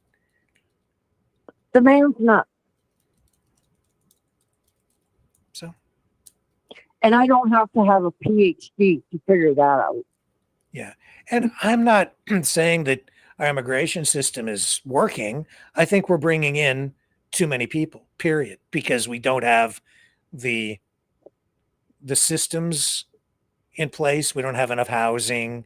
We need to make sure that we have the support mechanisms and everything built up in time so that we can accommodate the levels of immigration that we have. And I think that we need to make sure that the immigration that we have is diverse enough that we don't get too much concentration of one group or another group or another group. So you don't get so you get a broader demographic, if you will. So you don't get one group sort of dominating another group, if you understand what I'm saying. Yeah. And I'm not sure that, all of that is balanced out. Those are immigration policies that I think need to be addressed, but we need to address that in a realistic, pragmatic, non-prejudicial way, not what we're getting. Like when I see a politician in an email soliciting funds using the word parasites to describe immigrants, Yeah. I'm like, that is a huge warning sign for me. Like that is I can think of a lot of very authoritarian figures through history that have used language like that to dehumanize certain groups of people in order to generate support. But it's the kind of support that is predicated on negativity, hatred, anger, and that's dangerous. Yeah. No, I'm Exactly. not into that, man. I live in an apartment building, and there's 1, 2, 3, 4, 5 on my floor that are from Ukraine. There's a couple downstairs that are from Bangladesh. They're absolutely beautiful people. So I was sitting here the other night. I wanted to make pierogies for supper, right? Mm-hmm. I'm like, gosh, shoot, I've got everything. I don't have any sour cream. So I sat down and I got enough Ukrainians on the floor. Someone's got to have sour cream. And yeah, I knocked on the neighbor next door. Would you have a dollop of sour cream that I could borrow? I just made pierogies and sausages, and yeah, I knew they would have sour cream. And they're beautiful people. They're friendly. I sit on my deck, and they come and they go and they say hi, and yeah, we're very ethnic now in my building, and I love it. Doesn't bother me. Doesn't bother me. It's all cool with me. My friendliest neighbor Yeah. is Imran. He really is. Every time he's driving by, he stops, rolls down his window. We have a chat. My dog barks too much because he gets excited. But there's a few JWs, which, they kind of keep to themselves, but even they, whatever you're into. Oh. But no, it's a lot of ethnic here now in the building, and they're so friendly. And I was just listening. There was a little baby just crawling around outside, having fun. Like, come on, people, get along. Yeah. There's no path to peace and there's no path to freedom by being exclusionary and dehumanizing certain groups of people. That's just a path to conflict, honestly. It really is. So No, Anyway, that's my final thought on all this. Well, thank you. I appreciate you calling in tonight, Maureen. That's your final thought. Let's go around the horn and get the final thoughts from our other two Mavericks tonight. Well, I'm going to ask you two guys, well, Hey, everyone. Dragon, can you go last so you can give us your Donald Trump thing? Oh, God, you want the Donald Trump. Not yet. We got to save it for last. Are you still there, Isabel? Is that you still on the line? Go, Dragon, go. Who's there? Are you still with us, Isabel? Or is it somebody else? Did we lose somebody? Oh, I think there's a mic icon on the one on the middle. Oh, okay. Maybe whoever it is. Now somebody's mic is muted. I'm not sure who that is. Is that you, Sandy? Aw. Can you unmute your microphone, Sandy? I don't think Sandy. If it's Sandy, I think that might be Sandy. Can you unmute your mic for us? I can't do it. I can't do it. Anyway, okay, Dragon.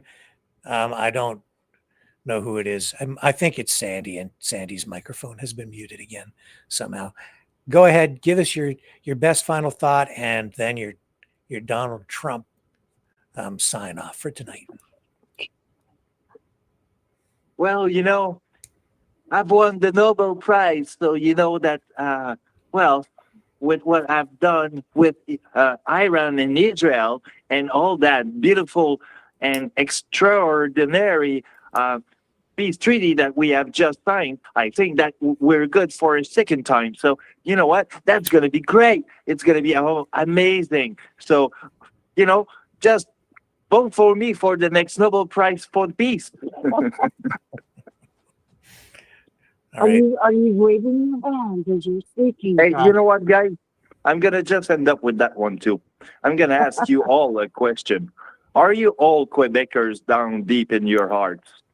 Because tomorrow, it's Saint-Jean-Baptiste, which is the National Day of Quebec. So I hope you're going to have your little blue flags tomorrow. Oh, well, that's I didn't know that. Thank you for sharing that, Dragon. I'm reminiscing now about my honeymoon, because my wife and I went to Quebec City for our honeymoon because it's such a beautiful place. So we went, when we first came to Canada, we lived in Cornwall and then went to Ottawa, but we always went to, Dragon might know about it, Gatineau Falls. Mm-hmm. And people literally dive off them, eh? Like, Dragon, does that still go on? I remember as a kid going to Gatineau Falls. Good question, because I don't go to Gatineau much, but maybe I'll look it up and I'll see.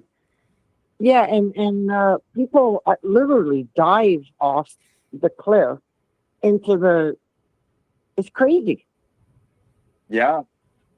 I think there's... we went to Gatineau all the time. Yeah, it was a sad moment. So, yeah.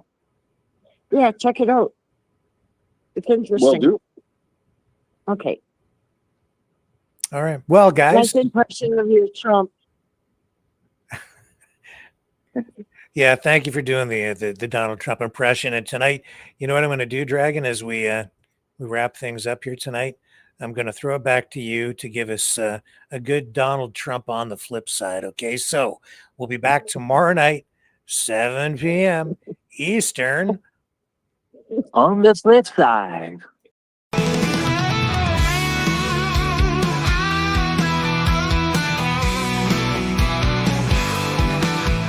I heard old Cosmo howling last night up on the hill where the moon shines so bright. He was singing a tune, lonesome dogs cry about freedom, running and touching the sky. If I leave here tomorrow, won't you still remember me? Cosmo's free.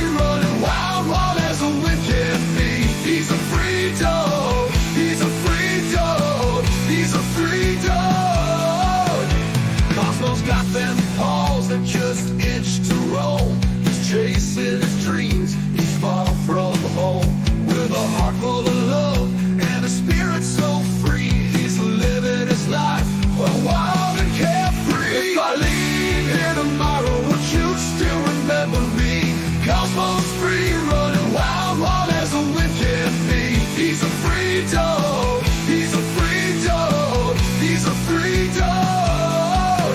He's got the stars in his eyes, the wind in his fur, a tail that wags like it's never heard of a blur. Cosmos on a journey, he's got no chains. He's running through fields, breaking all the lanes.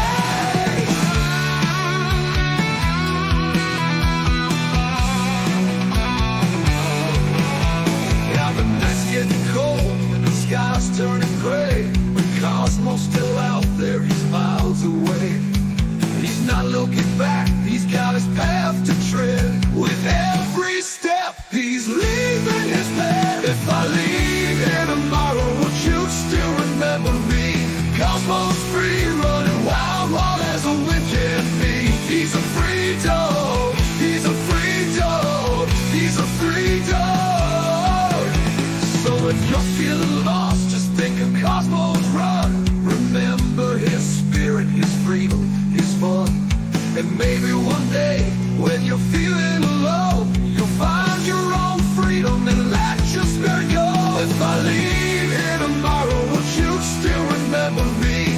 Cosmos free, running wild, wild as a wind can be. He's a free dog. He's a free dog. He's a free dog.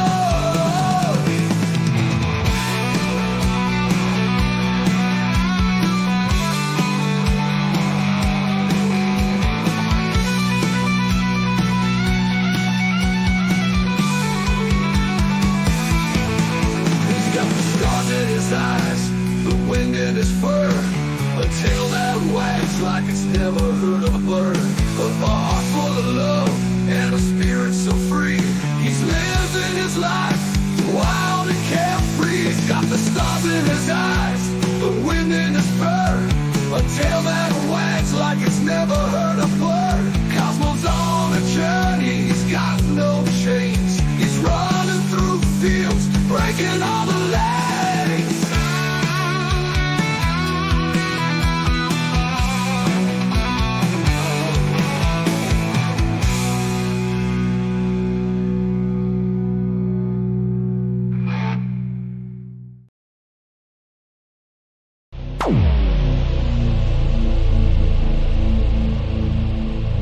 This has been a Maverick Multimedia production.